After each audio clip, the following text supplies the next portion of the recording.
Oh, howdy all, grab yourself a drink. It is time for my first reactions. These were live. This is me talking from the Twitch side of things, where I have been going through watching Grinding Games' announcement as it was live. You can see there's a 45-second countdown now until it gets started. These are going to be my first reactions, and if you are watching them live on Twitch, welcome. And if you're watching them after the fact on YouTube, then you can definitely have a look at them as well. We are going to be going through discussing everything Grinding Games put out here, so kick back, relax, and may your Varlobs have cursed results. We've got about 20 seconds to go, and then we're going to be finding out what classes are being added. We're going to find out what the endgame overhaul is going to look like, and all sorts of new information as well. If you hear me talking to someone, then that is probably me talking to someone that was commenting on Twitch while this was live. Hi, I'm Jonathan Rogers, Game Director on Path of Exile 2, and welcome to GGG Live. We have a huge amount of stuff to share today, so it's going to be a good one. Twitch drops are enabled on today's livestream, so you'll be able to claim the Red Queen's font hideout decoration. Now note, if you're watching this on YouTube after the fact, this promotion doesn't apply to you. With that out of the way, time to roll the trailer for Path of Exile 2, Return of the Ancients. That echo was me. Darkness. Once lay dormant. Now Very Baal themed.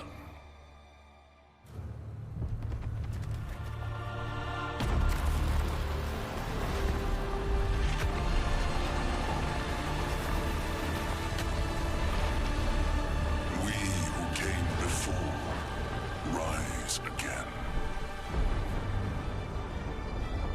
Behold, the first edict.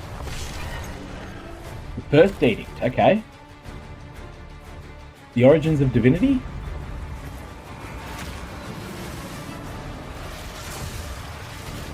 "30 new endgame areas" could be great if they're not terrible layout.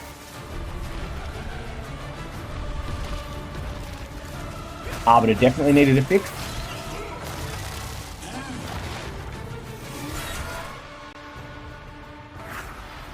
Rite of the Nameless sounds very much like it's a ritual change, and there's ritual rework.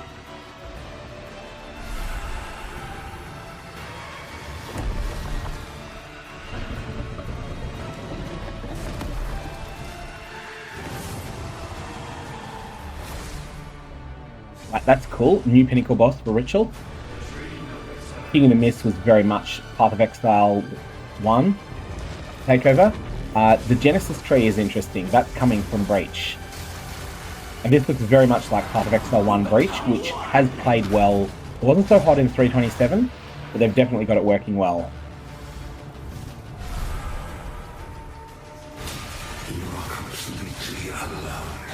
The Mist is being fixed.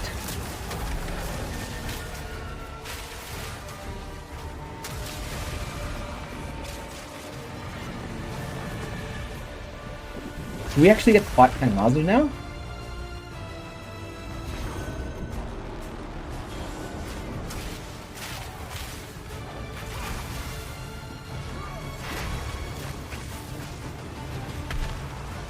I remain loyal to the king.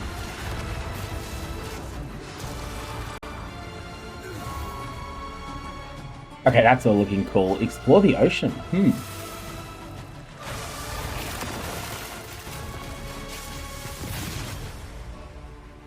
Hunt like it's your last. Continue the search. See what you can find. Atlas classes. I'm not looking forward to Val Temple Decor unless they nerfed it so hard that no one likes it anymore.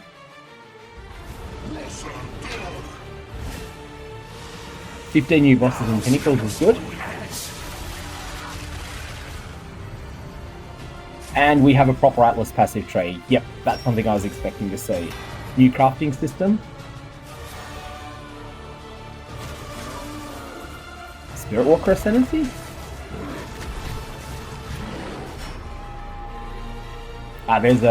There's a monk option, martial artist.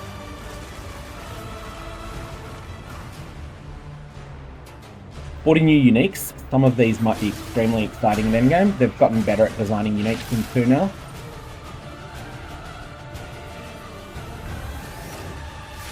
To face us is to face oblivion.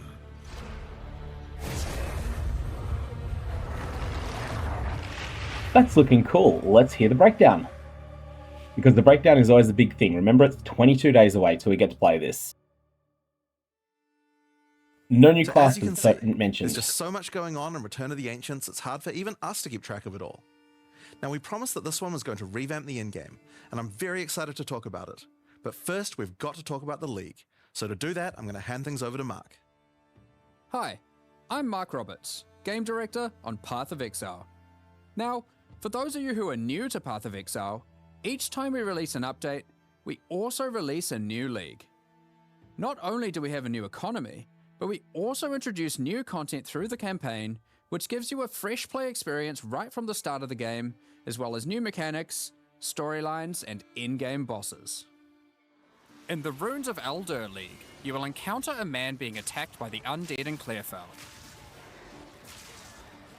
After saving him, he introduces himself as Pharaoh, a young blacksmith trying to bring back the ancient art of Ezomite runesmithing.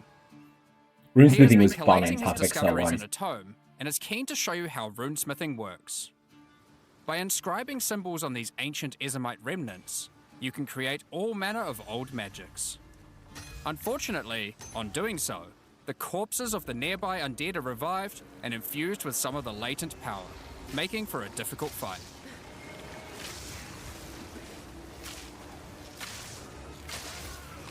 After defeating these monsters, Pharaoh realizes that runesmithing is a dangerous business, and he is going to need the help of someone a little more martially inclined to discover these secrets. He lends you his tome and asks that you note down anything you discover when you return to him.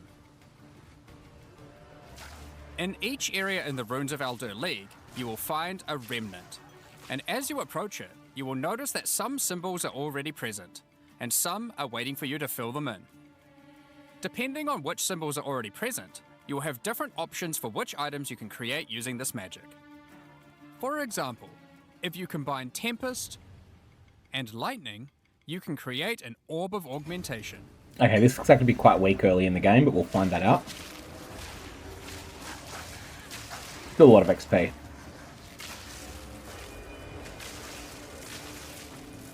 And we might get better stuff.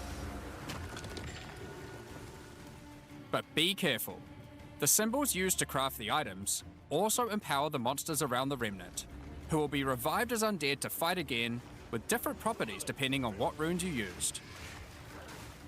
So, if you use a fire rune in your recipe, the monsters will be empowered with fire.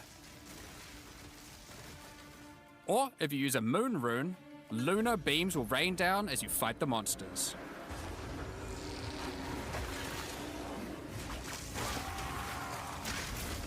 Some of these are going to be really sketchy combinations, I think.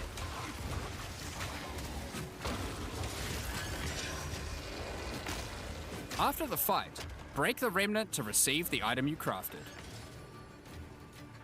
As you get So higher Runesmithing level, is you the will start thing to you're find counting remnants up. with more slots for more runes, allowing you to craft rarer items.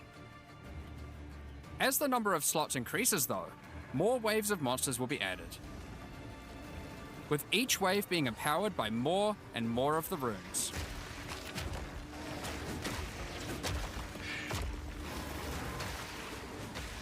And this can get pretty dicey, because some of the runes can have powerful effects. So this feels like you're adding map mods, except just map mods to an encounter.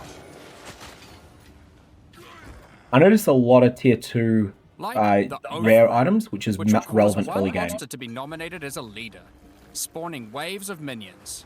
The leader itself will be invincible, but killing its minions will deal damage to it. So it's very like Path of Exile 1's Harbinger mechanic there, having the leader being damaged by killing its minions. That was actually removed from Path of Exile 1 recently. Some recipes can get pretty large, requiring 6, 7, or even 8 runes. So I'm thinking that some of those Don't worry, were looking you like they won't have were. to remember them.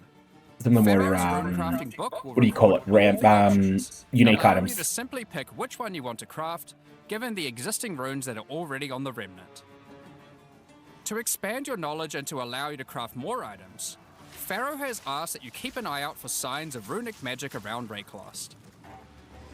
That was a level He wants to 20 document skill gem, anything you Jack is find Jack, in just order to responding to the rediscover the secrets 6 of runes for a Ezomite skill gem. Level runesmiths 20 evolved. skill gems are loot in this game, genuine loot. The first of these can be found in Ogham, and reveals to you an ancient secret, buried deep underground. The runic magic which the Ezomites believe to be their own is actually of Kalguran origin.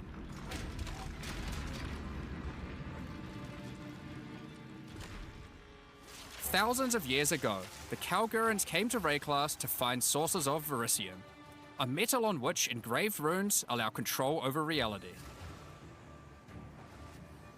Pharaoh is determined to learn these ancient ways and gain mastery over them. If you can bring him more verisium, he'll be able to use it to smith power into any armor, granting you runic ward, the power harnessed by the Kalgurans since ancient times. Okay, so this is just modifying your Runic ward existing is a items new to add resource ward. that protects you from death. Should you run out of life, your runic ward will kick in, sustaining your body until your life can return. It effectively acts as an extra life pool. Of course, should you take enough damage to run out of that, you will still die. Every single piece of armor in the game can be upgraded this way. That's going to be really strong. This is buffer Some are for just everything. a strict upgrade, giving runic ward with no downside. Others are more extreme, sacrificing defenses to get a much larger amount of runic ward. There are even some that add new modifiers to uniques entirely, making them much more viable for higher level play. Okay, that's cool. But Upgrading the uniques Kalgurans use to runic endgame is ward great. for more than just a defense. It can also be used to power many other magics. Instead of using gems created from corruption, the Kalgurans used runes of power and fueled them with runic ward. Many of the options available from remnant crafting are new types of Kalguran skills that exclusively spend runic ward to wreak havoc. An example is Triskelion Cascade. Using it will cause your next spell to be triggered multiple times in a Triskelion pattern. You can use it with skills like Ice Nova that you cast from yourself, Okay, that's cool. or with something you target at a distance, like Comet. There are also skills to modify existing effects using runic magic, like Frost Flame Nova. Using this skill on a pack of burning enemies will transform the Ignite into Frostfire, both burning them and building up freeze at the same time. I really like the sound of that. You have I don't know if basic the numbers buffs are there, like Hollow but Shell the idea is that cool. guards all nearby allies, to more complicated mechanics like the Mark of Repulsion that creates a mark capable of pushing away all nearby enemies. Instead of spending mana, like skill gems do, all these skills cost runic ward, and unlike gems, they don't have a color. This means that they don't care about attribute requirements, or what kind of weapon you use. These skills are designed to be used on any class, and so often interact with mechanics that apply across many characters. That's really good. That's some Combining release different from runes attribute together, pressure. the If you want something Kalgurans that were able feels to like a support strength their runic mechanic, abilities, but you're a you can dexing as well. character. There is also a set of runic supports that can be combined with regular skill gems in interesting ways. Concussive Runes allows you to add these concussive shockwaves to any skill that stuns. While Runic Infusion lets you spend ward to directly empower the damage on any skill. Now, there are other quests during the campaign too, that unlock even more interesting crafting methods. Buried deep in the jungle in Act 3, you can find the Mystic Refuge, containing even more secrets for Pharaoh to learn from. Using this knowledge, he gains the ability to reforge unique weapons. With this technique, Many low-level unique weapons can be upgraded to do significantly more damage. That is fantastic. Now, we've been able to take a bunch of uniques that had interesting modifiers, but were not in-game viable, and give them a bit of a boost to get there. Yeah, And this it's is not something the just game really low-level needs. uniques. All Kalguran uniques are able to be runeforged this way too, and they can do some pretty interesting things. Like Searle's Yes, Grit, prophecy from a POE new 1 unique, vibes here. which when runeforged can get one of several different outcomes. Now, there is still so much more that you can craft with remnants.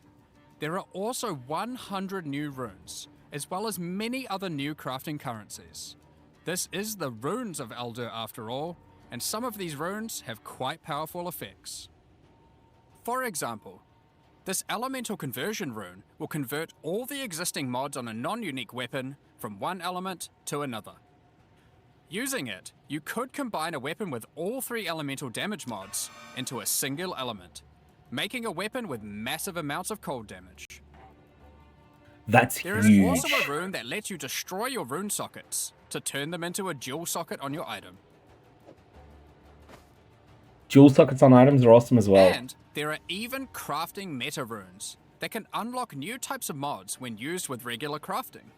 For example, this Rune of Chronomancy will unlock a set of time-related mods to be crafted on your boots. Once placed inside, use regular crafting orbs to attempt to get new mods like cooldown speed or increased skill effectuation.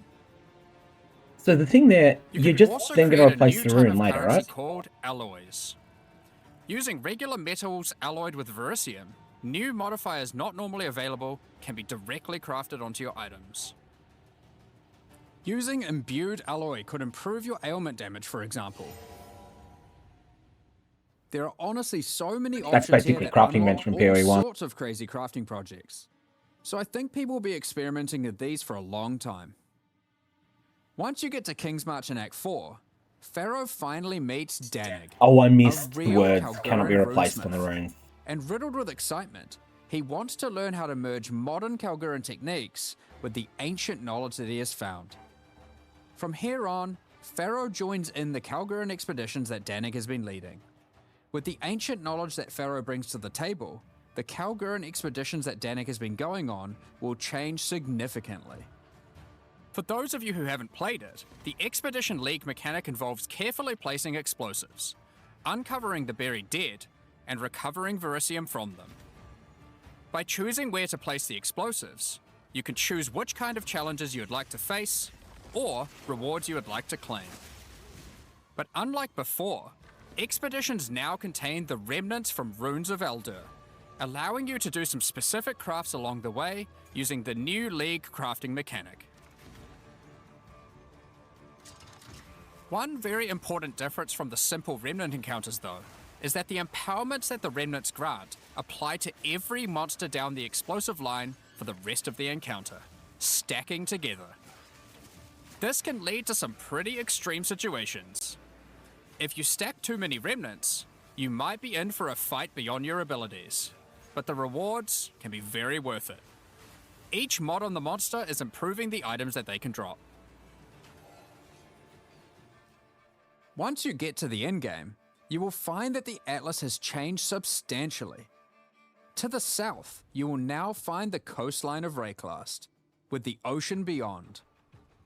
King's March has not fared well after the Cataclysm, and lays in ruins. Rog's shop has been destroyed, but he is much more concerned about his wife, Gwenyn. He would like to launch an expedition deep into the ocean to find her, and this begins a new major mechanic for expedition, exploring the ocean. Boat League. Previously, a logbook was a single encounter. Now, using a logbook, you can send ships to explore an area of the ocean to the southeast, uncovering a range of islands to begin your search for Gwenyn. You can hop from island to island, doing many new encounters. There are islands with expeditions, grand expeditions,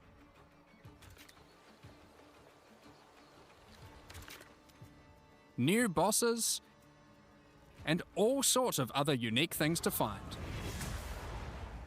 Eventually, you will find the island that Gwenyn has been holed up on.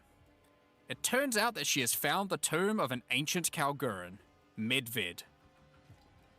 While she appreciates you coming to her rescue, she is still keen to blow open the doors of the vault and take whatever you can find inside.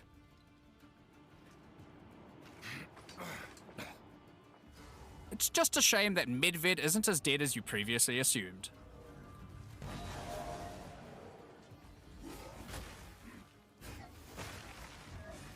Lots of these are POE 1 bosses Now, as after well, you've but defeated definitely Medved, need a lot you'll of find another rework. logbook. And this time you can use it to choose which direction you want to explore. The ocean is vast and contains a huge number of new islands to find. With each logbook, you can explore one sector and you can go as deep as you like. There are all sorts of interesting objects to uncover and dungeons to explore. There's like this an entire alternative Many to of the islands mapping. have expeditions with totally new mechanics. So for example, here is a volcanic island with voltaxic sulfite. Blowing up the sulfite will unleash extra waves of enemies. But there is also this wall with a suspicious light coming from behind it. On blowing it open, a giant ogre comes out, and he is determined to eat as much sulfite as possible. The more sulfite mounds that you have blown up, the more empowered and the more rewarding he will become.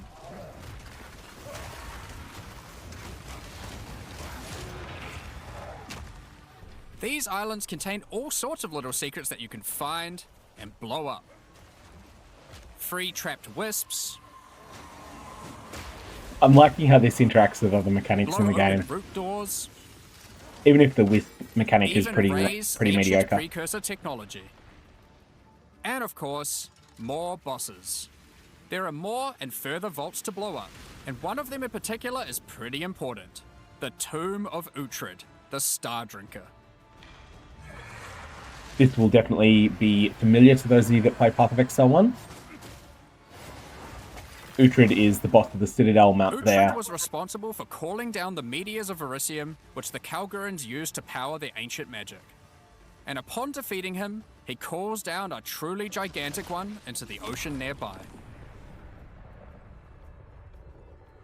As you do. On visiting it, you find that it is shrouded by a strange energy emanating from the Verisium core of the meteor within. There is something growing in there, and it can't be anything good. I actually really In love order the to gain Uhtred fight in entry, POE 1. Danik suggests that the Triskelion Flame, an ancient Kalguran artifact that can absorb and cancel the effects of Verisium magic, could be used to enter. But to find it, you will need to locate the Tomb of Olroth, leader of the Knights of the Sun. Defeat him and gain access to whatever eldritch nightmare is growing inside. Now, we're not going to spoil the boss, but one thing you should know is that the Verisium that makes up the core of the meteor is of a quality that has not been available for millennia. Bringing this to Pharaoh and Danik should allow them to forge some objects of That looks power, like Farland. the creation of which has been lost to time. So that's the League, and there is a lot going on. To sum all that up, there is a new encounter with over 30 new monster types and over 30 new rune modifiers to enhance them. You can create more than 100 new runes to craft your gear, as well as dozens of other new currency items. And there are new quests added to the campaign to unlock even more new crafting options. Rune forging armors, upgrading uniques, dozens of new Kalguran skills and supports. Upgrading uniques. Oh, sorry, upgrading uniques is one of the biggest things I've Tons of seen. new islands to discover by exploring the ocean. 5 new bosses, including a new pinnacle boss. And a bunch of new uniques to top it off. But there is still a ton more to come. It's time to talk about the massive changes to the endgame. But for that, I'll hand it back to Jonathan. Yeah, this Now, is as the Mark big hinted thing. at before, the endgame atlas is very different now, and the ocean to the south is the least of the changes. The entire area around your starting location is now teeming with new quest lines and things to discover. Will you investigate the strange forest to the west, the cracks in the earth to the east, or perhaps visit the ruins of a vile city in the north? The atlas now has fixed points of interest at specific locations, giving you specific objectives that are easy to find. Really like that. Like before though, no matter which objective you choose, going to towers to see what's out there is always a good idea. The first time you do that though, something new happens. The earth shakes, and a gigantic fortress rises from the earth. A remnant of the ancient precursor civilization.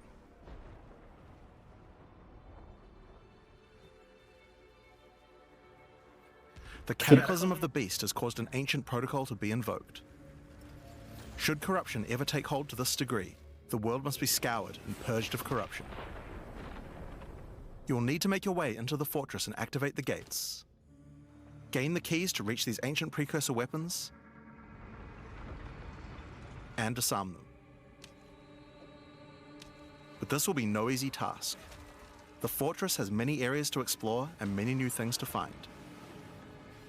You will power up ancient machines,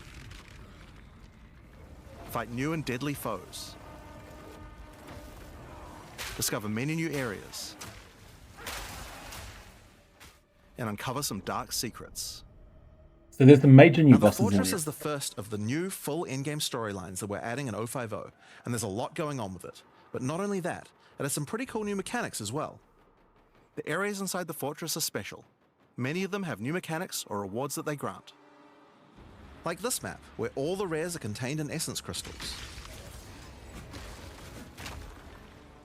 Or this one, which replaces all monster packs in the area with strongboxes. Yeah, the good old POE 1 Or this mechanic, one, which ambush spawns an containment. Ascendancy spirit that always moves on from a rare after you kill it, allowing you to chase it through the entire map.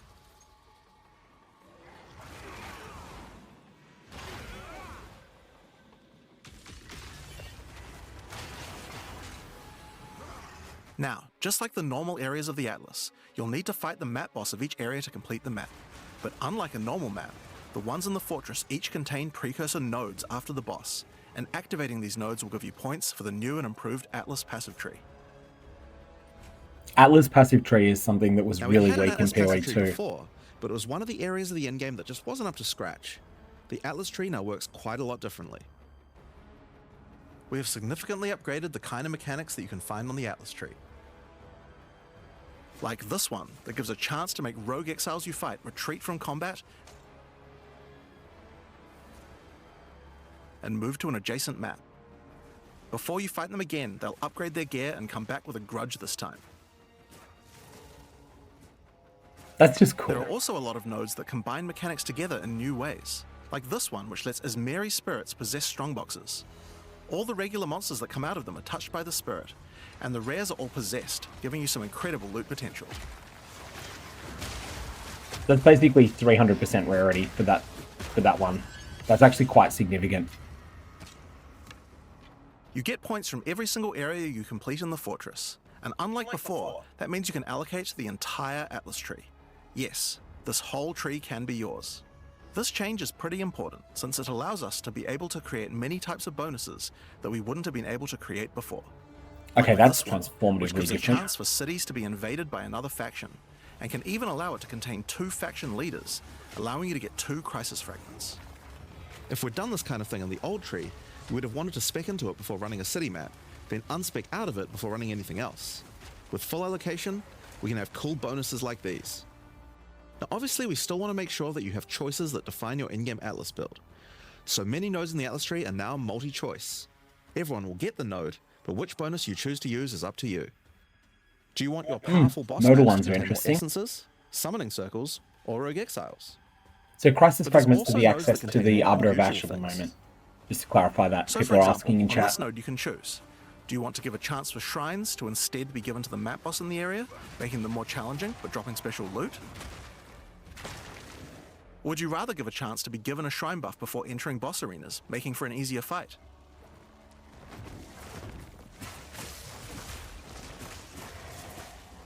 Now, I could probably nerd out about cool stuff in the tree all day, but we should probably get back to the fortress. Now, one of the really important things we wanted to do was make it so that all the boss fights in the endgame are now accessible with a quest line. That means that to fight the Arbiter of Ash for the first time, you don't need to get lucky by finding keys. They will be in fixed locations and there's a quest to get them. But the Arbiter of Ash is no longer the pinnacle of Path of Exile 2. Yeah, For Arbiter of that, you Ash need to needs travel work. into the very center of the fortress. An incredible challenge awaits you should you choose to go there.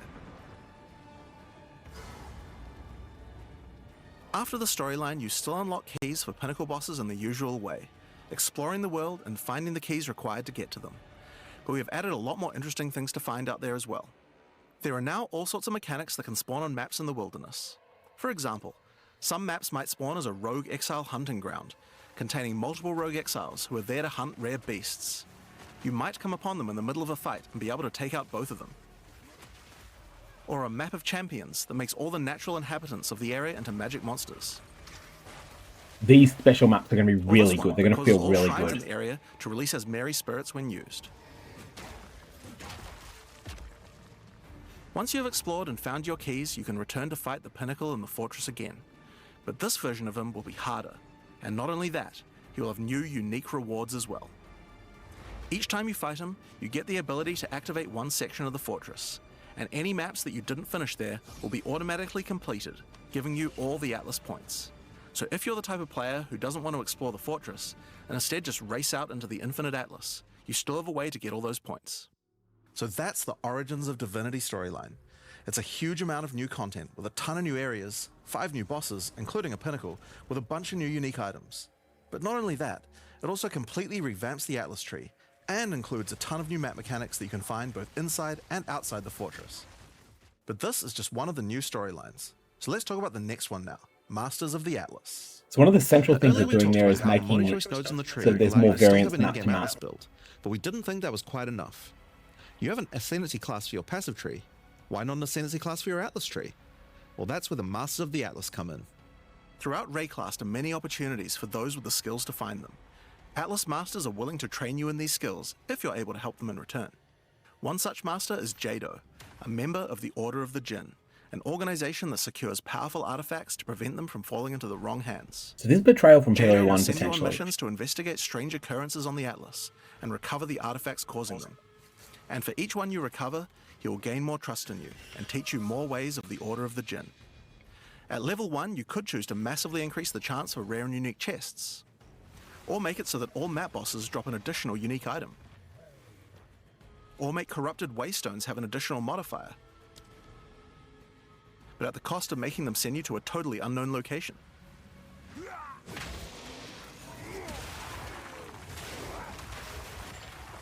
Each mission you complete for Jado will unlock another row of abilities and give you another point to allocate, letting you choose how you want to specialize. This just feels like the There are moment other free masters unlocks. too. For example, Hilda. Hilda is a member of a guild of monster hunters. She will send you on missions to assassinate specific deadly creatures around Rayclast and harvest their parts. In exchange, she will teach you her monster hunting skills, like this one, which adds a 25% chance to upgrade any map boss to a powerful version. Or this one, which makes his Marian spirits no longer possess rare monsters, making them go for the unique bosses in the area instead. Oh, You that's might notice evil. that many of their Lord effects of on the these Drea. have both upsides and downsides. So Hilda, for example, can make it so that you only get one attempt when fighting pinnacle bosses. But in exchange for that, they always drop 2 uniques. Because of that, we wanted it to be easy to swap between them depending on what you're doing. As you unlock each master, they will appear on the side of the screen. Simply click whichever one you want to use to run the map, and all the bonuses you have selected for that master will be activated. This allows you to have a few different strategies that you can quickly pick between, depending on what you're running at the moment. Now, one thing that's been pretty obvious is that the endgame leagues we created when launching early access in 010 were not really up to the standard of the leagues we did since then. Fate of the Vaal and Rise of the Abyssal just have a lot more going on than Delirium or Expedition, for example. We wanted to do a serious upgrade to all of these mechanics before we do our 1.0 release, and so that's what we've done. Yeah, because All they 4 basically of the took leagues them we from launched in POE early 1. access have been upgraded with not only new quest lines, but new mechanics, new crafting systems, new uniques, and new pinnacle bosses. One of the really important changes we made to all the leagues is that you can now find them on the Atlas in specific locations, and each one has a quest line that will lead you there to being able to complete the league, along with its Atlas tree and its pinnacle boss. This is true even for the leagues that we didn't do major redesigns to. So let's use Abyss as an example. When you first encounter one in the endgame, you'll get a quest that leads you to the east, where you will find these mega abyss cracks in the earth leading away from the Well of Souls. All the maps along the cracks will contain abysses with special properties, and mapping along these cracks will close the Atlas scale abysses, giving you points for the Abyss Atlas tree.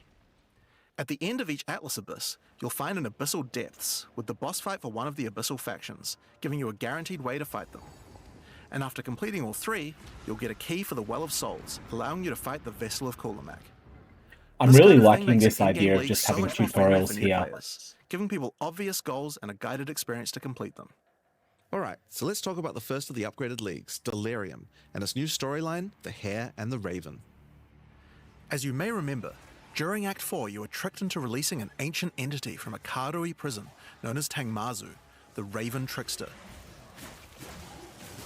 Tangmazu delights in breaking the minds of those who step through his mirrors, and when touching one, he will attempt to destroy your mind with twisted abominations generated from your worst fears. In Return of the Ancients, the first time you approach one of his Delirium encounters in the endgame, you will find Elder Maddox locked in a trance. That looks so His cool. mind is trapped in one of Tangmazu's delusions, and you will need to free him.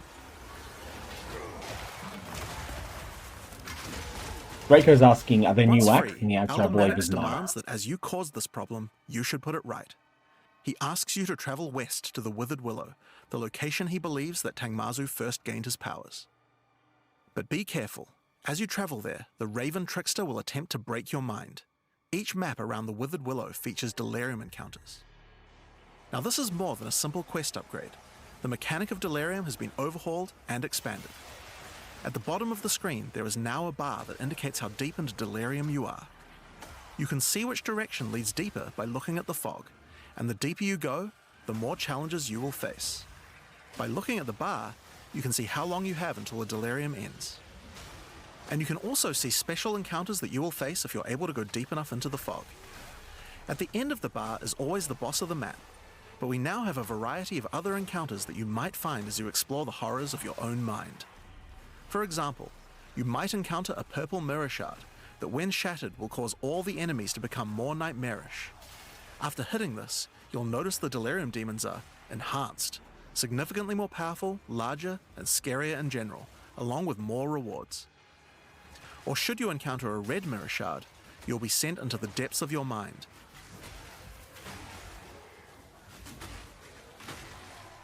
And must escape it while fighting off hordes of your worst fears. Infinite Hunger from POE 1.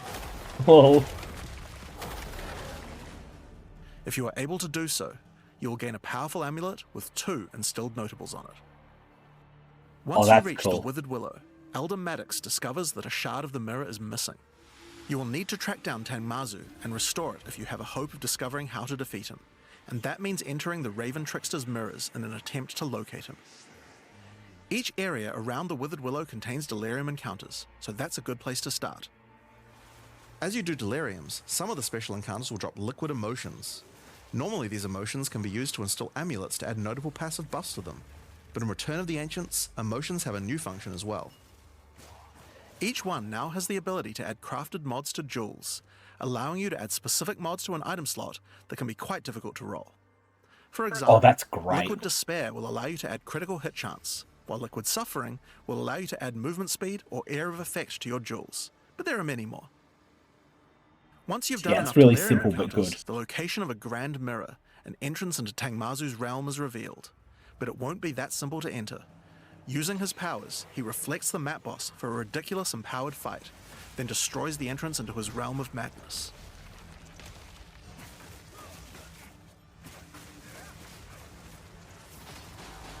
In order to find him now, you'll need to let the insanity fully into your mind. A strange fruit is left behind which you can consume to fully embrace the madness in an attempt to reach the Raven Trickster's realm. Consuming the fruit will cover an entire area of the Atlas and fog, and every map you do in the fog will get progressively harder and harder as you explore the deeper reaches of your mind. At some point you enter a new layer. A simulacrum of your memories, twisted and perverted by the Raven Trickster. Should you be able to complete the simulacrum, Tangmazu will believe that you are worthy of a true challenge, and will let you take the remaining shard of his mirror, allowing you to enter his realm of madness back at the Withered Willow. If you dare to face him, it will be a fearsome challenge. Oh, we actually get to fight Tangmazu finally. Been something people have wanted since patch 3.10 in POE 1. So, that's the new storyline of Delirium. As This is you like can one of see, the only it's bosses not only a quest line. that's There are a new major lore mechanics, character new we haven't crafting been able to options, fight. and new boss fights. But one question you might have is, what happens after? Well, once you've completed the story, grand mirrors will start appearing on the Atlas sometimes after completing Delirium encounters. After doing the grand mirror, you can select where on the Atlas you want to do your fruit-induced drug trip and get another key to fight Tangmazu. But this time, the fight will be quite a bit harder. And not only that, the fight will be able to drop a bunch of new uniques that were not available in the questline version. We'll show some of those later. Oh yeah, that's After cool. doing a grand mirror, the decision of where to spread the fog can be important, because there are some potent emotions that only come from certain map bosses affected by Delirium this way. Like all emotions, they can craft special mods onto jewels, but these potent emotions can create mods that you can't get any other way. So for example, potent liquid melancholy is an emotion that can only come from human bosses, and allows you to add a variety of on-hit effects. Also, you might want to try instilling amulets with these emotions. They could have some interesting effects, with some powerful notables that do not normally exist on the tree.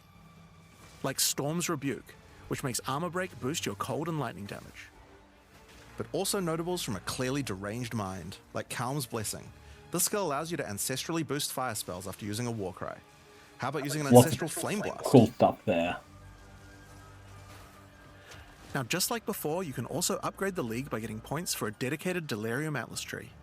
But this now works in a much better way and has much cooler effects. The maps in the Delirium area of the Atlas give you Delirium passive points for completing them, so it's easy to see how to progress. Some nodes will add new types of mirror shard encounters to your Deliriums. Like this one, which will pause the Delirium for some amount of time, allowing you to more easily get to higher depths. Or this one, which adds extra Delirium modifiers to monsters when you pick it up. There are also nodes that can add new types of drops, like this one, which modifies simulacrum encounters to add special liquid emotions, which can craft time-lost jewels. And nodes that apply to the Atlas mechanics of the League, like this There's going to be one, so which much to causes discover the grand here. mirror to This spread is Delirium fog just over Delirium. a It's a larger whole new area of the mechanic. Atlas, potentially containing multiple simulacrums. Alright, so that's the changes to Delirium. The core mechanic now includes a bunch of new things to find, new monsters to kill, and has new mechanics on the Atlas. That honestly It also feels has like a new League crafting system mechanic. for jewels, and over 20 new unlockable notables for amulets. Not only that, we have a new pinnacle boss with a bunch of new unique items, and a massively upgraded Atlas tree just for Delirium. But there's still a lot more to come, so let's talk about Breach next. When you first do a breach in the endgame, you will find Aelith, one of the Keepers of the Flame, an ancient order of monks dedicated to preventing the Hiveborn from entering the world. As you seem to be a keen slayer of demons, Aelith would like to recruit you to the order and asks that you travel to their monastery to the south. On the way there, you'll start to encounter more breaches, and will notice one of the first changes to the breach mechanic. You still have to kill monsters as fast as you can to keep the breach open, but now you can visibly see how much time you have left to keep it open, and how each kill extends its duration. Once you've reached the monastery, you will learn more about the Keepers. In the 25 years since the events of Keepers of the Flame in Path of Exile 1, the war with the Hiveborn has not gone well, and they have managed to establish a foothold in the world nearby. A gigantic area has fallen to the Scourge, and the Keepers are unable to get inside. Inside the monastery is the Genesis Tree, a powerful asset to the war effort, stolen from the enemy and gifted to the Keepers by the Dreamer himself. Using the tree, Aelith could create a breach stone and penetrate the Hiveborn foothold, but without Hiveblood, the tree has withered. To get Hiveblood, you will need to take advantage of another new mechanic of breach. If you can keep the otherworldly portal open for long enough, the breach will stabilize and will enter a new phase. The Hiveborn Yeah, will this is send their toughest miscreations to 327 defeat you, versions. and the breach will not close until you can annihilate them, dropping Hiveblood that you can use to restore the Genesis Tree. If you played POE 1 since In some Keepers of cases, you Flame, may even attract this one of is the deadliest foes the new Hiveborn setup. can offer, This is what it a is Marshal there. of Zesht. These monsters also drop womb gifts, and if you take these to the Genesis Tree, they can be used to craft items to help you in the war against the Hiveborn. So that one can grow into an amulet, so it looks like Given it's that quite 25 years restrictive have there. passed since the beginning of the war, the tree has grown and withered many times, but with each cycle it learns and expands its abilities. When you first open the Genesis tree, you will notice these holes into which you can place your womb gifts. Each womb gift can be used to create a different type of jewelry and must be fertilized with hive blood. So for example, you can place this amulet womb gift into the tree and it will give birth to a random rare amulet. But the Genesis tree is capable of much more. As you continue to feed the tree, its branches will regenerate and allow you more and more control over what kind of items it will birth. So for example, this branch of the tree will allow you to control which base types of amulets can be birthed.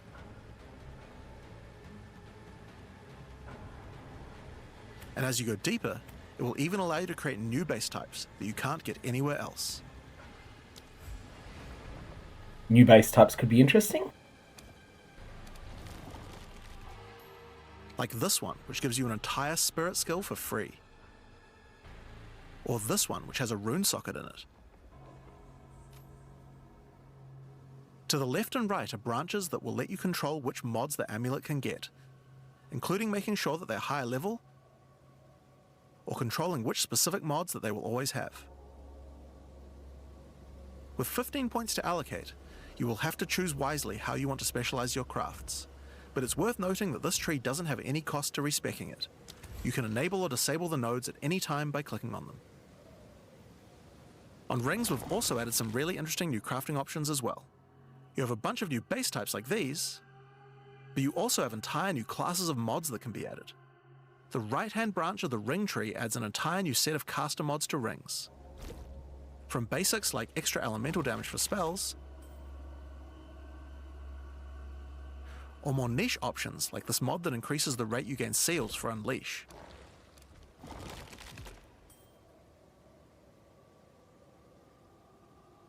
And on the left-hand side, you can unlock an entire new set of mods for minion characters. This stuff is actually pretty important, because casters and minion builds didn't have as many slots with interesting item crafting compared to attack builds. Yeah, that's potentially really good, although this is boosting There are also trees for belts caster power at the expense and of, currency. I well, won't go over them too much with here, no gain but there are all to sorts attack of builds, goodies which in is a these too. problem. Like being able to create new catalysts for jewels, or a belt that gives lightning damage. Dual catalysts would be very strong. Once you've done enough breach encounters, you may finally get a womb gift capable of birthing a breach stone.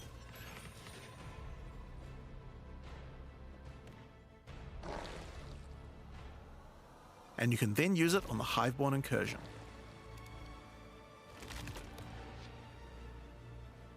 Once used, That's the true gonna be extent annoying, of the having to breach demon's spend- foothold becomes clear. Having to They spend have not only transformed the Gruff land, Blood on but that. constructed huge sky hives as well. When you enter the outskirts of their realm, you will discover breach hives. Using the power of the Keepers of the Flame, these otherworldly structures can be burned away when walking through them. But for each one destroyed, more of the Hiveborn will attack when you attempt to purge the hive.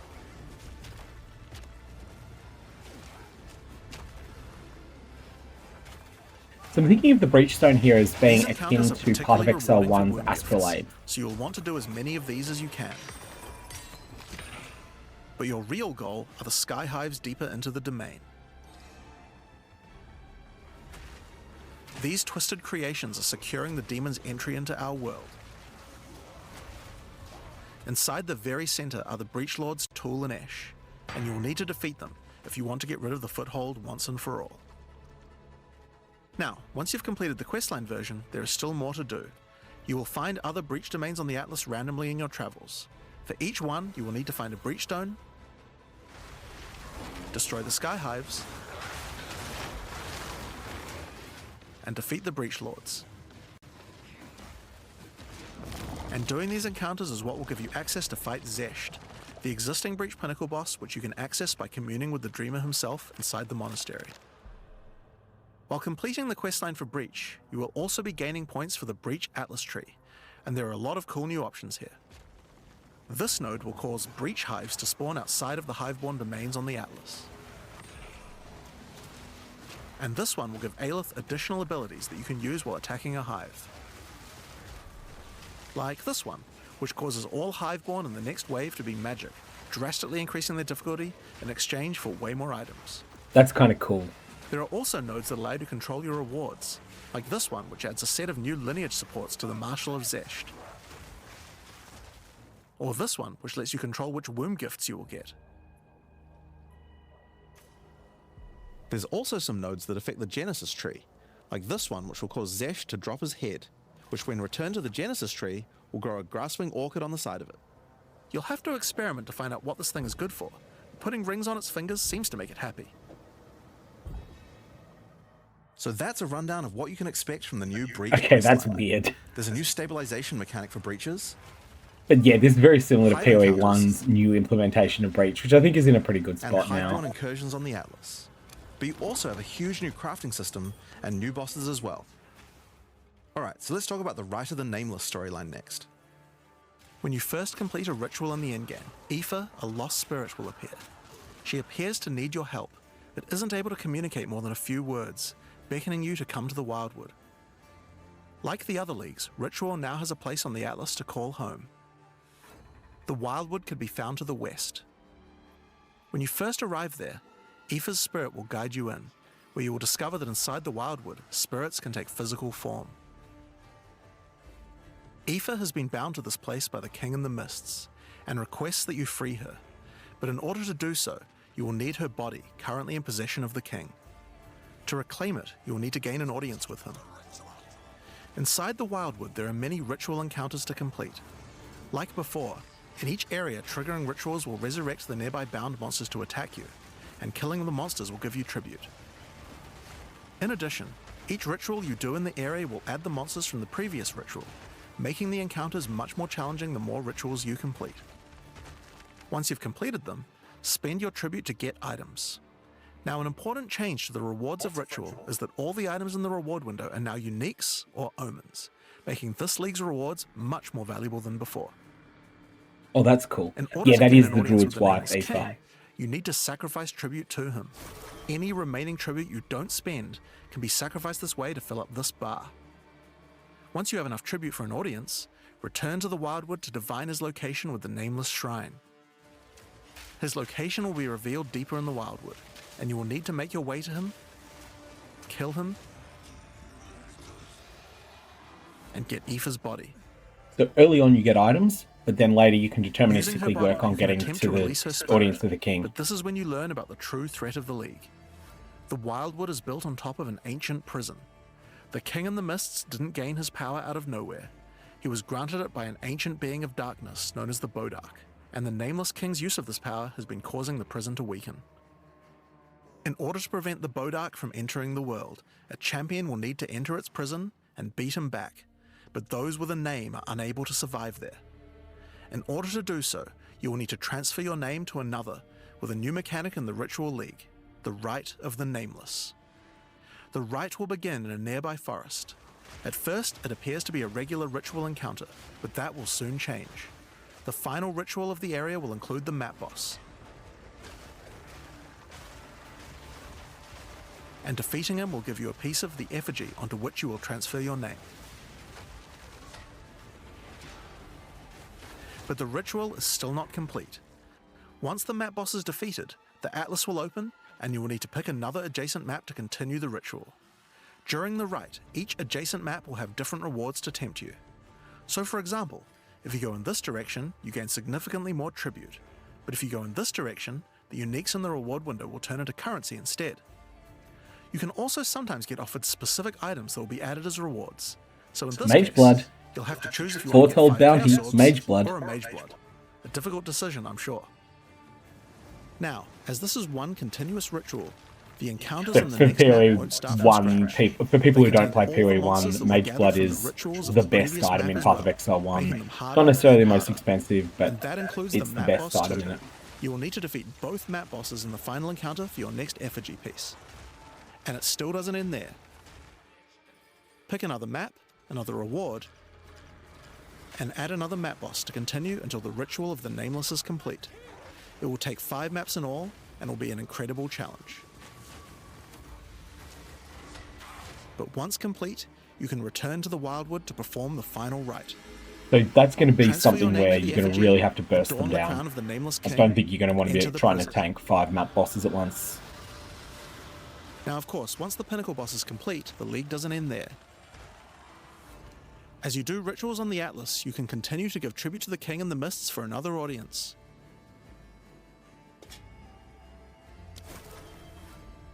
Pick another forest to begin the Rite of the Nameless once more, and this time with a harder pinnacle boss and new unique items to find. Of course, we've also significantly upgraded the Ritual Atlas tree. Get points by completing maps in the Wildwood, and you'll be able to unlock some pretty cool nodes. Some of them affect the Rite of the Nameless, like this one, which extends its duration. You thought fighting 5 map bosses at once was hard? How about 6? Or this one, which makes maps during the Rite have more reward mods, often having 2. You also have nodes that allow things to combine with other content, like this one, which gives a chance for rituals to be created inside summoning circles, adding a random boss to the ritual encounter. There is even a node which adds a new type of possible ritual, the Audience with the Queen, which causes the Bride of the King to sometimes appear. Okay, so that's ritual. But let's have a look at what this means for endgame content as a whole for Path of Exile 2. When you include the expedition changes made by the League, we have a total of 5 new endgame storylines, each of which has a hub, crafting systems, areas to explore, NPCs, and a pinnacle boss as a capstone. Not to mention the Masters of the Atlas storyline as well. But more importantly, you now have immediate quests as soon as you arrive at the endgame, and goals with obvious progressions that you can see how to finish. I think that Each immediate in-game quest thing line is has a progress really bar important. you can pop out from the side of the Atlas screen at any time that shows you how far through you are, and buttons that will take you to the hubs for them. Overall, it's just a way better in-game experience with a significant number of fun objectives to complete. But just in case you didn't have enough goals, we did have one other thing that you might want to complete this league. These are called challenge leagues after all. Where are all the challenges? Oh, we finally got Well, challenges. players of Path of Exile 1 will be used to the fact that each league comes with a series of challenges that you can complete in order to prove that you are indeed the best. We haven't done these yet in Path of Exile 2, but it's time to change that. If you're able to complete them, you'll earn pieces of the Knight of Alder armor set. Opening the challenge screen will show you a series of 8 challenges. After completing each one, anyone in chat or in the forums will be able to see your prowess. In addition, you'll get a statue to put in your hideout showing anyone you trade with how many challenges you've completed. You'll earn the first piece of the armor set after doing 2 challenges, and the full armor set after completing all 8. I wonder how So hard that the 8 covers will all the be. content you'll encounter in Return of the Ancients. But what about some new tools to fight against these new pinnacles with? Well, we also have some new ascendancy classes as well, but to introduce them, I'll hand you guys back to Mark. As Jonathan said, we have 2 new classes to show you today, the Spirit Walker and the Martial Artist. 2 new classes Let's is start a with the slight Huntress's new verbal class, typo the there. Spirit Walker. The Spirit Walker has developed an affinity with the Asmerian animal spirits. She is able to infuse the power of multiple spirits at her choosing. On the bottom part of the class, you will find paths for each wisp you would like to commune with, be they primal, That image is so cool. vivid, or wild. Each one can give you different abilities that align with the stag, owl, or bear. Each ability gives you a method to become possessed by wisps of that type, and a new ability when you spend them. The stag allows you to summon stampedes when you attack. The owl grants boons in the form of their feathers, which adds extra projectiles and enhances the projectile speed of your next skill. And the bear simply summons a giant bear companion to your side. The bear will maul, slam, leap, and do intimidating roars to debuff your enemies. Now you can specialize more into each of these wisps, but if you want to combine all 3 of them, then a new hidden power will be unlocked, the power of the Sacred Wisps. This node is free, and enhances the quality of all 3 of your spirit animals. Your bear will take some of the damage you take, and grant you life regeneration. That's interesting. stags So will you can become take more 3 aggressive, different things and then leaping pick up towards a bonus enemies. for doing so. And your owl-empowered skills will leave a trail of soaring ground behind them. But that's not all. The Spirit Walker has other powers beyond wisps, such as Idolatry, which can give you large bonuses for using idol socketables in your equipment. And this one, which is my absolute favorite. The Spirit Walker, having attuned herself with nature, can gain the ability to tame beast bosses, opening up a whole suite of very cool options for your build. Maybe you tame the mighty Silverfist in the jungle depths. Or maybe a 3-headed Nerf monkey. chimeral beast in the chimeral wetlands. Or then And those are there's gonna a be giant massive. frozen owl beast, Rakar, the frozen talon. There's so many choices. You're going to have to experiment a bunch with this one, and I'm very excited to see what bosses you all choose to have as your trusted boss companion. I wonder if we can take Next General. up, we have the Monk's new ascendancy class, the Martial Artist. After decades of training, he has mastered 3 of the 7 hollow techniques. Channeling hollow form technique allows the martial artist to create illusions of himself, which then use a skill of your choosing. Perfect for turning skills with less area of effect into ones that can obliterate packs with ease. Okay, that's really cool. Just for Should you find yourself overly vulnerable while channeling, something's really you different. might want to take Way of the Mountain, which causes you to be covered in stone when you immobilize enemies, mitigating large amounts of damage. This can even enhance your attacks too. By hardening your weapon in stone, you can deal even more damage. After taking Hollow Focus technique, you can manifest your spiritual energy into objects. In this case, bells, which will appear around the martial artist and can be shattered by any of his attacks, even ones from the Hollow Form technique earlier. Hollow Resonance technique furthers that by adding a manifested bell to your back, which rings each time you deal a critical strike, damaging all enemies around you. Through all the martial artist's thorough training, he has mastered the flow of internal spiritual energy too, and has engraved runic tattoos around his meridians. By doing this, he can gain the benefit of extra runes. Just open your inventory and add the runes.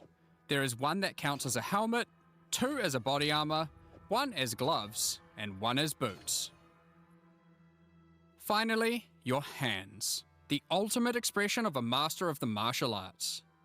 Taking Way of the Stone Fist will cause your gloves to become a new base type when equipped. Each modifier on the original pair of gloves has an equivalent, more powerful, and more impactful modifier. I wonder how that interacts with For uniques. example, these gloves add some physical damage, cold damage, lightning damage, some resistances, and life gain on hit. Now, when I equip these, they become literal fists of stone, and not only grant me a bunch more evasion and energy shield, they now also grant a lot more damage, some maximum resistances, and a significantly higher amount of life gained on hitting enemies. With all the different rune combinations you could do, and the different modifiers on gloves, there's a ton of different build options, and we're looking forward to seeing what you can come up with. Now, with so I think many that new looks really bosses in cool Return because of the it's Ancients, also very of flexible. course You can we want change to to a have different huge monk. number of unique rewards. There are some pretty cool things in here, so we wanted to show you a few of them. Twisted Empyrean is a 2-handed mace made from the purest of Verisium, combined with the beast's corruption. It converts all of your mace's skills fire damage to cold, and visually does so too, turning your volcanic fissures into glacial ones. This mace also comes with its own built-in skill, Starborn Onslaught.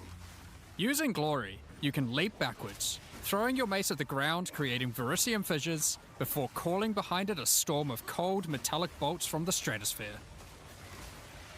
This is both awesome and a mace, and therefore not Next, awesome. we have Eventide Petals, an amulet that not only grants runic ward, but also comes with its own reservation skill, Midnight Zenith. This skill causes your critical hits to grant Arctic petals that hover around you. Once you have acquired enough of these petals, they will be consumed, creating a floral ice crystal near an enemy.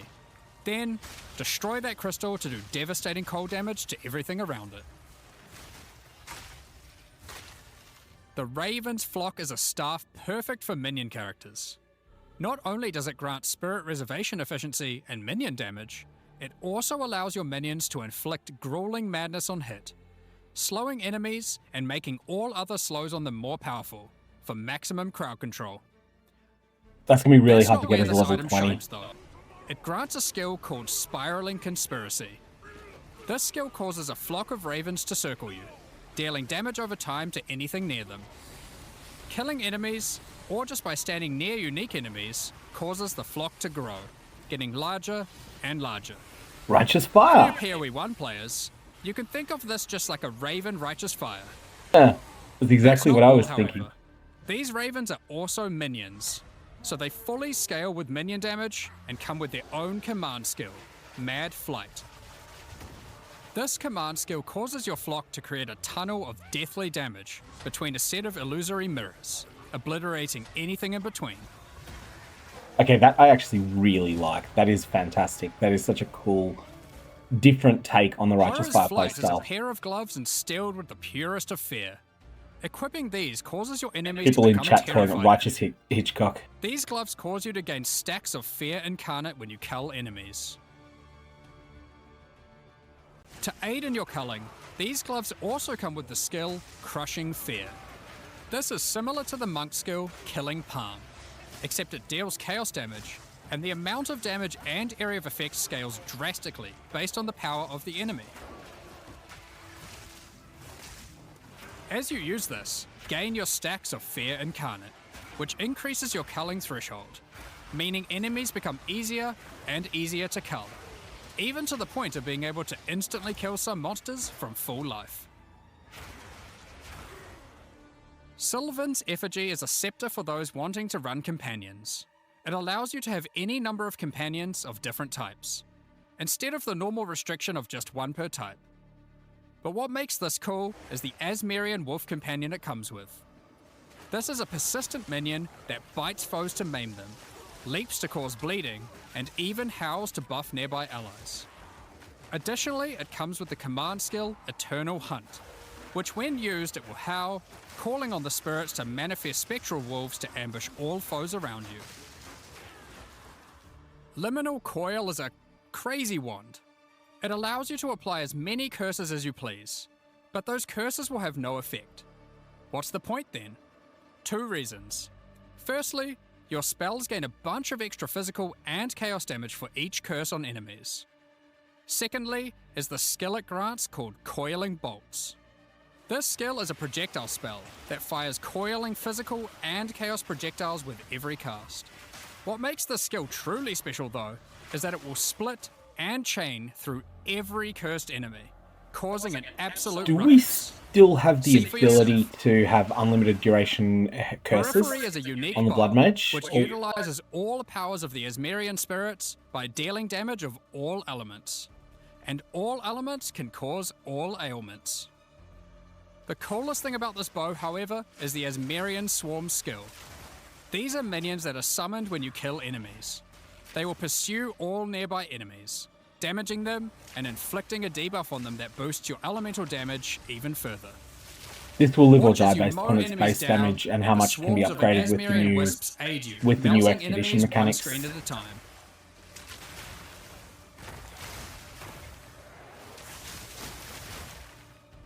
The Ordained is a new spear, mastering in physical and lightning damage, with high critical strike chance too. This spear allows you to leech life not only from physical damage, but lightning too. It also creates a fragment of divinity nearby periodically. What are those? Well, this spear has the skill Righteous Descent, which is an epic, divine leap, aided by angelic wings. So this is going to come from If the you new use the Arbor skill boss, when I a think. fragment of Not divinity the is Arbor of nearby, Ash, but it whatever, will the Arbor of become Storms or empowered, whatever it is. dealing significantly more damage, gaining massive area of effect, and bypassing its cooldown. When fighting a boss, let a bunch of the fragments spawn, and then just unleash your divine havoc, obliterating them. Last, but not least, we have a new unique jewel, Voices. Voices is simple. It consumes 1 jewel slot to add more. There are versions that add 2 jewel slots, 3 jewel slots, and for those who are absurdly lucky or rich, one with 4 jewel slots. Hey, Equip it who'd have and guessed notice that? the slots appear next to your character's portrait in the center. Oh, that's nuts. One of the things we are concerned about is how long it takes for experienced players to replay through the game in each new league. As we learned from Path of Exile 1, one of the things that can really help is having elements in the campaign that tell you where to go, if you know what to look for. We'll cover just one example per act for Acts 1 to 3, but there are many more than just these. For example, Hunting Grounds in Act 1 is a large, sparse area, containing multiple entrances and landmark encounters. Here's an example of some of the changes we've made here. Finding the ritual encounter in this area isn't too difficult. Now after completing it, a trail of locusts will lead to the entrance to Freythorn. Just follow it and find the source of the evil. You may also find corpses of dead animals, killed and pecked at by the crowbell. You'll notice a trail of blood leading away from them. Follow the trail and it will lead directly to the boss. We even put a signpost on the road to tell you which way to go to find Ogham Village. In Act 2, in the Mastodon Badlands, you need to find the Lightless Caverns and track down the Abyssal. Now to make this quicker, in the level you'll find these cracks. Just follow them, and it will take you right to their lair, allowing you to find and unlock the Well of Souls.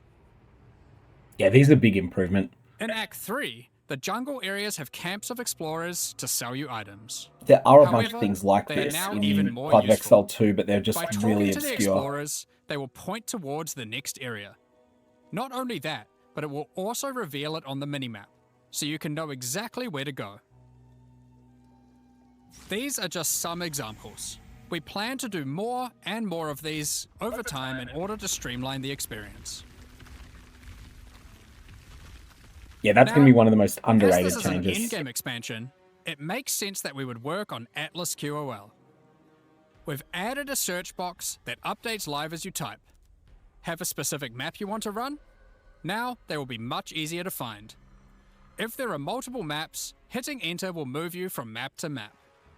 Hitting enter is Now, great there. Making a That's good character build in QOL. Path of Exile 2 can be pretty complex. And instead of designing a build yourself, many players enjoy following online build guides. We have a pretty awesome community that has built many tools over the years for designing builds, but we wanted to improve the experience of following them. So, we are introducing a new build guide system directly into the game client. Oh, this is Here's how it fantastic. works. It's what I think it Community creators is. who write build guides can now create a new file format, a build file. Once downloaded, the builds appear in the in-game client, and selecting one will show you everything you need to know to make that build. So you can see all the passives you need to allocate, ascendancy points you need to take, skill gems you need to equip, and recommendations for all the support gems you need to use as well. Yeah, this is a massive QOL. For It's items, massive. the build designer can specify which uniques to use in each slot, or if needed, just add some notes to the item slot to say what kind of item you need. In fact, build creators can add notes to just about any of these areas, allowing them to explain different trade-offs in We are going to get context, some or awful just give more comments in info some of about how these, and these it's going things to be should gold. used. They can also give level ranges to each element, allowing recommendations to change over time. Great for builds that need to respec after they reach a certain level. Now, all of this is written in a standardized build format that creators can use, and we imagine that a lot of community build tools will be updated to add support for this format. Now that we have trade market searching built into the in-game client, we have added the ability to price check items you can find more easily. Control-Alt-clicking an item will now search for it on the trade market, showing you the current prices. For rare items, it's handy to exclude some mods, so we added the ability to enable and disable each mod so you can see what effect each one has on the price. Next up, we're going to be talking about the new supporter packs for Return of the Ancients. Today, we're launching 2 new series Yeah, I of do think supporter there's going to be a packs, lot of issues with the bad Blood builds Reaver coming out with and that. Divinity packs. Each tier contains the pack's full face value in points, alongside several exclusive microtransactions. Like troll builds are going to be As the always, the silliest thing. microtransactions in these packs are purely cosmetic and do not affect your character's power or progression in any way. The Blood Reaver series of supporter packs contains 6 exclusive microtransactions.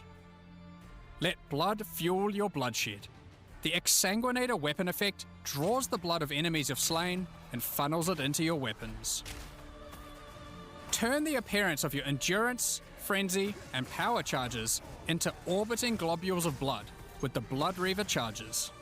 While your charges are active, these blood orbs will grow in size when you absorb more blood from nearby enemies.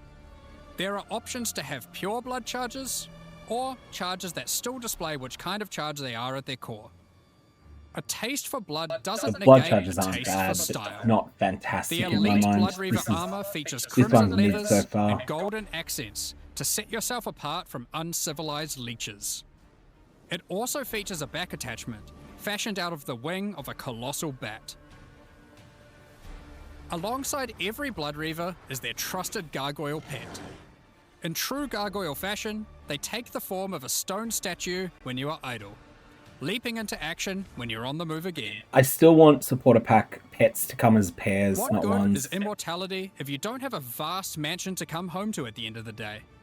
The Eternal Blood Reaver supporter pack contains the Blood Reaver Manor Hideout. This exquisite two-story estate features an organ, a grand dining table, and cages for your visitors. You can alter the walls to create as many or few rooms as you like. This is kind of cool, but it doesn't look that Last practical. but not least, the Servant of the Manor, eternally bound to the Order of the Blood Reavers. This henchman will manage your Oh, store, the press kit so is you can spend live. more People are time interested in checking spilling that blood. out. pathofexile2.com/ancients. Won't disappoint you. But if we do, you've our permission to beat us most violently. The Divinity Pack series also contains 6 exclusive microtransactions. Call on Divinity to aid you in eluding enemy hits with the Divinity Dodge Roll effect.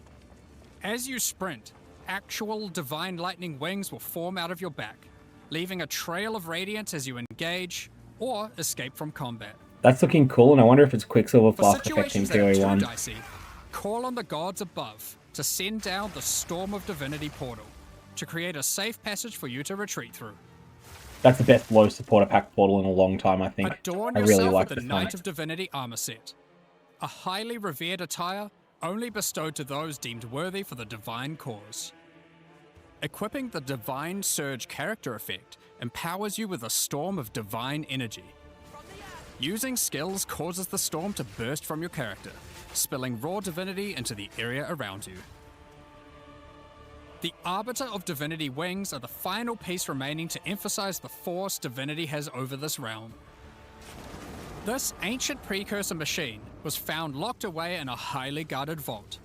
Its original purpose is unclear, but it has been altered to fuel your maps using the pure, everlasting divinity within the statue. The pillars surrounding represent how many portals you have left for your map. This map device also tracks your progress as you complete the new Origins of Divinity storyline added this expansion. Yeah, this is Additionally, really cool. all microtransactions from the supporter packs will be made available for use in Path of Exile 1. On release weekend, we will also be releasing the Return of the Ancients mystery box, which will contain 2 armor sets, a set of map devices for your in-game adventures, a new tracking scroll that records the amount of currency you've gained from the currency exchange or your shop, and much more. Like Oh a god, set of those finisher tracking scrolls effects are going to be and absurd. affinity stashes. That's not all, however. The Fragment Stash tab is finally coming to Path of Exile 2, and with it comes some tabception. Inside this one tab, there's a tab for your various boss key fragments. There's also a tab for all your precursor tablets, with each type of tablet getting 6 tabs of storage. Finally, there's a tab for your Jinn barriers and inscribed ultimatums. That's just a Both big of which quality of life get their own improvement. 6 tabs. That's a lot of tabs. So that's everything in 050. This is by far the biggest update we've ever made to POE 1 or 2. New in-game storylines, pinnacle bosses, crafting systems, items, ascendancy classes, and so much more. Now, because this update contains so much in-game content, we're doing significantly more testing than usual. For that to happen, we're taking a little longer than usual between the announcement and the release. 050 will be released in 3 weeks on May the 29th, with the patch notes being released on the Friday before that, on May 21st. But there's Oh, just good, one 8 more days thing to talk before. about. Now that the endgame is up to scratch, we have to start talking about our plan for 1.0 release. The feedback we've had during early access has been critical for making all the improvements that we'll be making to the game. At the same time, we had to create enough in-game content to make an ARPG that can call itself a successor to Path of Exile 1. Well, with 050, we now believe we have reached that point, and so this is going to be the last full-size league during early access. Ah, there we That's go. right. The next big No update 060 is going to is be confirmed. 1.0. Now, normally we would do our next big content release in August, but in the run-up to full release, our plans take a little longer on this one. As big as 050 is, 1.0 is even bigger. So we'll be launching 1.0 this year sometime after ExileCon. But that doesn't mean we won't be doing updates in the meantime. In this final phase, we have a lot of things to polish throughout the game and balance to improve. I'm sure there'll also be feedback about the new endgame that we need to incorporate too. The difference is that the focus is not going to be on adding more content like the previous updates, it's going to be on improving what we already have. But we still want to encourage people to try out all the balance changes and improvements that we're making. So we're going to be running a few event leagues during this phase alongside each update. Oh, that'd be great. Remixes of Event existing leagues. mechanics or features. And speaking of ExileCon, don't forget to pencil it in on the weekend of November the 7th in New Zealand. ExileCon is a gathering of our players, and a chance for us to showcase everything we'll be working on for both Path of Exile 1 and 2. And this one will be particularly important for us, since we finally get to unveil some of the coolest content that we've been working on for a while now with Act 5 and 6. Tickets for the in-person event are currently sold out, but don't worry, all the announcements and talks are going to be streamed online for all of you to watch. Now, I'm personally so excited for this. This is the year that POE 2 comes out. The campaign is finally finished. It's been 8 years to get here, but we're finally near the finish line. And with that, it's time to move on to our live Q&A. All right. That I'm going to say is the end of the YouTube video. So I'm going to let the YouTube video end here, and then I'll continue with going through the Ziggy Day Q&A. I will, however, have to run annoying Twitch ads at that point. So YouTube followers, thank you for your time. May your Valobs have interesting results.